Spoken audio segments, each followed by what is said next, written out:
Hi there. Thank you so much for listening to Grounded in Maine today. My name is Amy Fagan. My guest today is Diana Stobo, and we are talking health and wellness.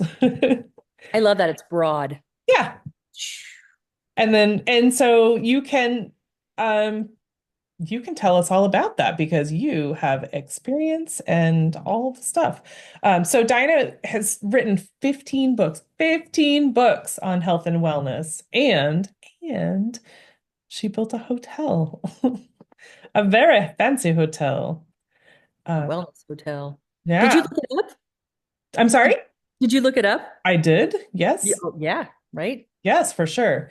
So Diana, thank you so much for hanging out with me today. I so appreciate your time. Thank you. And I I'm know happy to be here. you're busy after and exhausted after Traveling to Paris. jet It was setting. my 60th birthday and I had nothing planned. And my daughter lives with me. She's gonna be 32. She's like, Mommy, make me lunch. I mean, no, she said, Mommy, what can we do for your 60th? And I said, I don't know. What am I gonna do? Like, it's kind of weird for me because I don't want to do something for myself. And she goes, let's go to Paris. And I was like, okay, it's kind of like one of those, I buy, she flies. Yeah, I have a great idea. Let's go to Paris. Yeah. Hey, mom, you want to pay for me to go to Paris with you?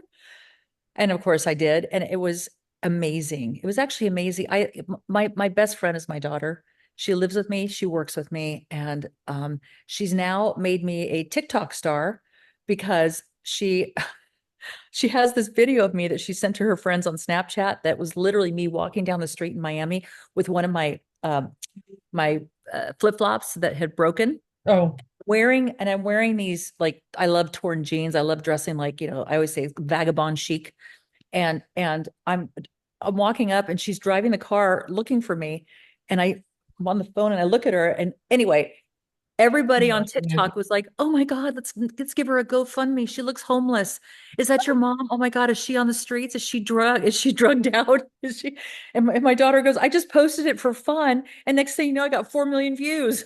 She's, "You're TikTok famous, mom." I go, "Yeah, as a drug addicted, street person, but that's okay." So when we go to parent, now I'm her, like, where are now you I'm her dog. comfortable? No, they're like, your mom looks so chill. I'm like, yeah, I'm walking around the street, Miami with no shoes on.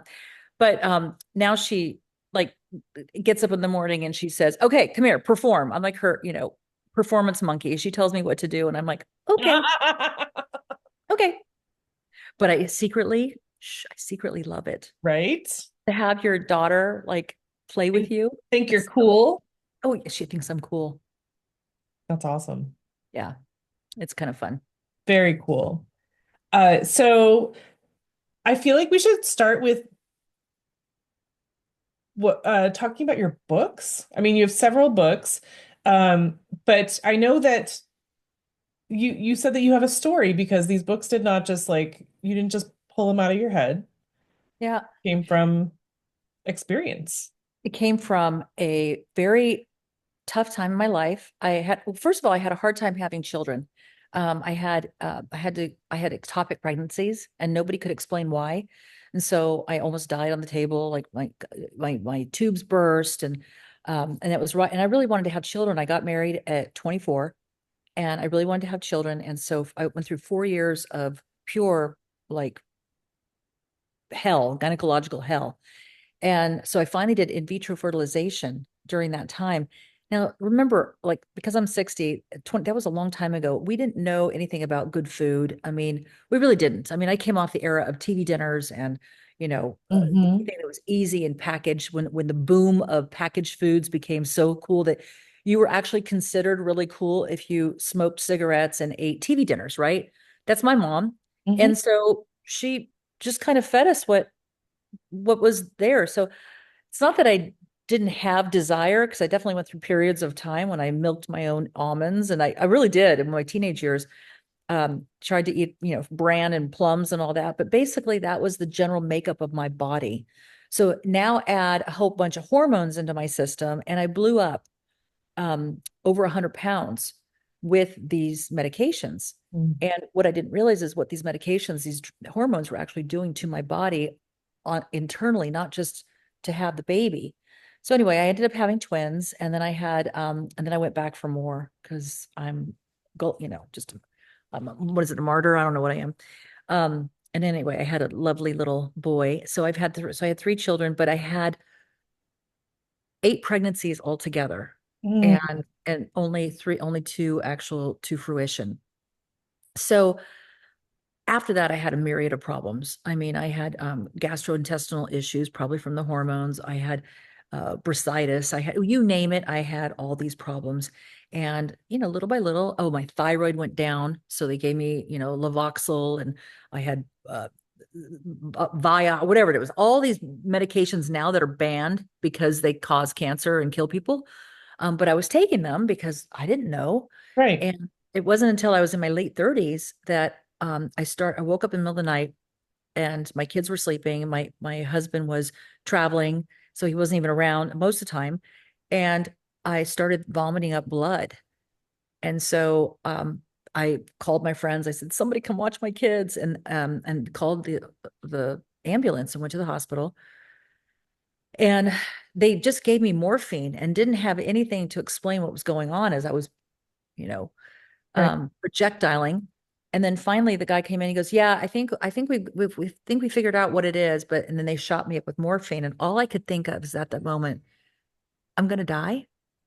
Like I'm laying there and I'm like seeing heavens and stuff Right. because the morphine, I don't take drugs. It was really tough on me. And I'm like, this is not the way I'm going to go out. And all I could think of was get me home to my children. So it turns out I had a bleeding ulcer, Mm, right?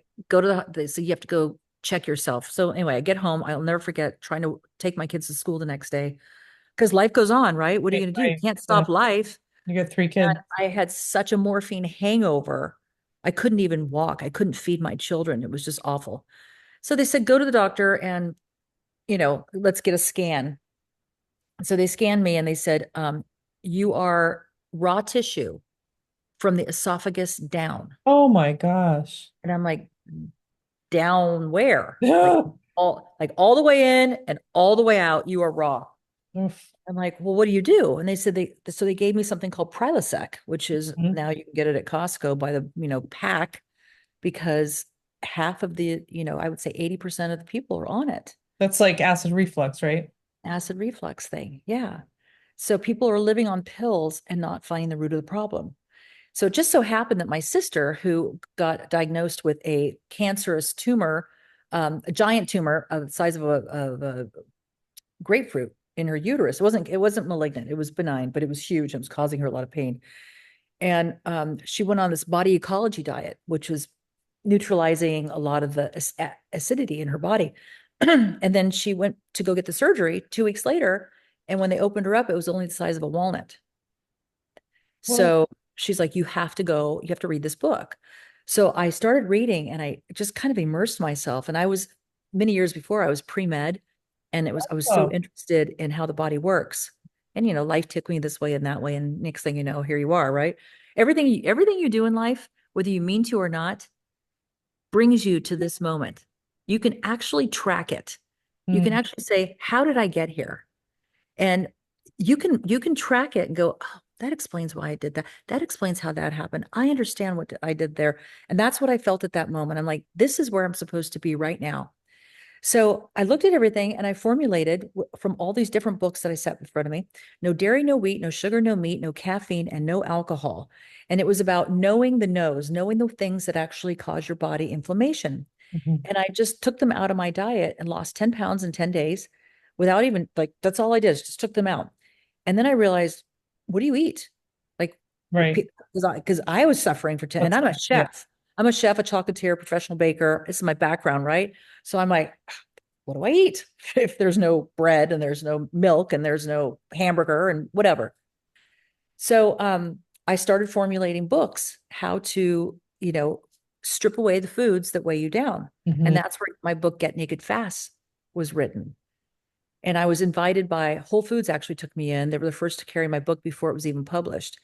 And they took me around all around the nation and had me speaking, because as a chef, I was able to teach people how to make these healthy foods easily. And by standing out in a kiosk, anybody who walked by tasted it. They're like, what is that recipe? They'd Right. go in and they'd wipe Whole Foods out of that product. Right. That's healthy. Oh my gosh, that's so Right. good. Totally. Exactly. So that's kind of how I got my start. And then, of course, I dove deeper into all the metaphysical and blah, blah, blah, blah, blah. And then here I am. That's how I wrote my books. Wow, that's amazing. That's But I started amazing. coaching people Yeah. also because I knew, I lost 100 pounds. I ended up going raw vegan for like 3 years, but then I found out that my body didn't like being raw vegan. So I had to shift, and then I got a divorce and then I went through menopause and you name it. I have been beaten. Right. I've been beaten good though.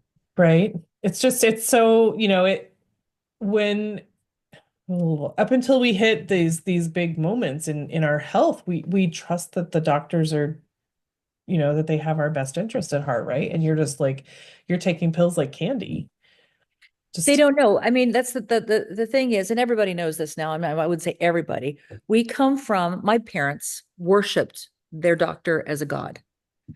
Oh, my doctor said, my doctor right, told me. right. Yep. And I did too, until I realized that my doctor was slowly killing me. And not purposely. Right.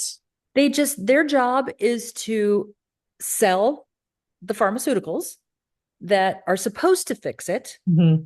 And the sales rep tells them it's going to fix it. And they don't know how to fix it because they only took a half a semester of nutrition. Right. So they don't know. And so it's a cycle. It just happens. And next thing you know, they're like, oh, that pill doesn't work. So let's give you another one and see if we can combat the effects of that pill. Hmm. Next thing you know, you're covered in pills, you're toxic as hell. And then suddenly you have cancer. Right. Bam. It's and it's gotten to a machine. It's gotten to such a machine that sadly a lot of doctors do know now. They're very aware of what they're doing. But some just they went into the healthcare industry to help people. That's a fact. Right. But then the things that are coming up are not things that they studied because they're new and because the all all the chemicals and conveniences and stuff are causing different illnesses that they weren't educated on. Like, Exactly. Exactly. It goes deeper than that, but that is quite true. hmm. That is quite true. Yeah.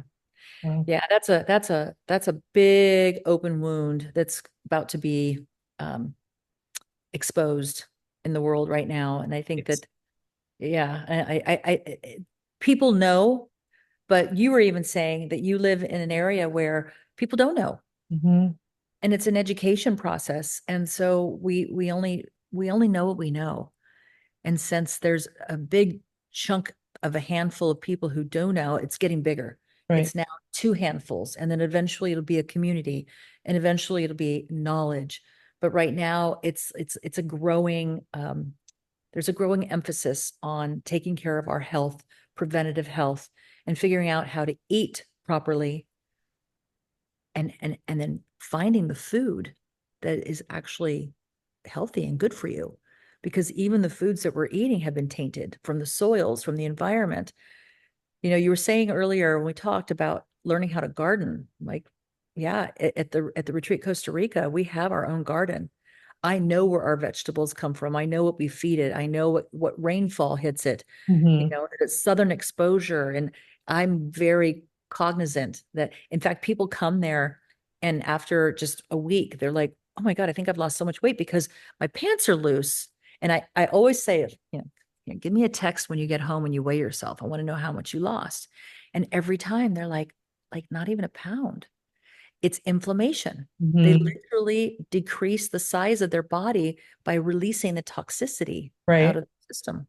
Yeah. Right. And I'm just starting to learn about cortisol too, like cortisol in the Yes. weight gain area. Well, you're at a you're are you menopausal? A little bit. Are you perimenopausal or are you menopausal? That is a trick question. I have no clue. Are you bleeding? Yep. Then Sometimes. you're perimenopausal, which almost is worse. It's like getting hit with it's Yeah. like getting batarammed Right. with something you've never felt before. And you're like, what is happening to me? Yeah. Well, I mean, so yeah, it's not a regular anything. Like I haven't had a period since 2023, but like, every couple weeks or so. You're like dry heaving. You're like, I know. Sorry, y'all. This is a lot of information. no, but I Get mean, to it's learn more real. about Amy than ever. But it's real and everybody It's goes real. through it. Yep. But nobody used to talk about it. Yep. And it's funny when I did the in vitro to have my babies, they literally I said, "What's the side effect of doing all these drugs?" Right. And I love my babies. I mean, sadly they were worth it. And of course, if I didn't do it, I wouldn't be here today talking about it, right? But they said you're going to have a really gnarly menopause. And I was like, I don't even know what menopause is. I'm 24 years old. Like, who cares? Right. I had no idea what that would actually amount to. For sure. But boy, in my early 40s, We had no idea what we were in for. no. And I went through about 10 years of it. And I think that's part of the reason I ended up getting divorced is I didn't know what was happening to me. He didn't know what was happening to me. Same. Yeah, and we were like foreign, creatures trying to figure it out. I was trying to figure it out. He was like, I didn't sign up for this. He's like, I want out. This isn't who I married. It's exactly what he said. He goes, you changed. I'm like, yeah, it's been like the 27 years. I do change a little. Yeah, this isn't who I married. Exactly. Can't you just stay the same? Like, well, talk to my hormones because apparently I can't. Okay. I did not have a say in this. I did not have a say in it. Exactly. So that was hard. That was really hard. And I didn't know what it was. And there was days when I felt like I was going through puberty again. It's literally like a reverse puberty. The emotions, the mood swings. Boy, I wouldn't Yeah. wish it on anybody, but hey, you're all gonna get it if you're girls. Right. So Exactly.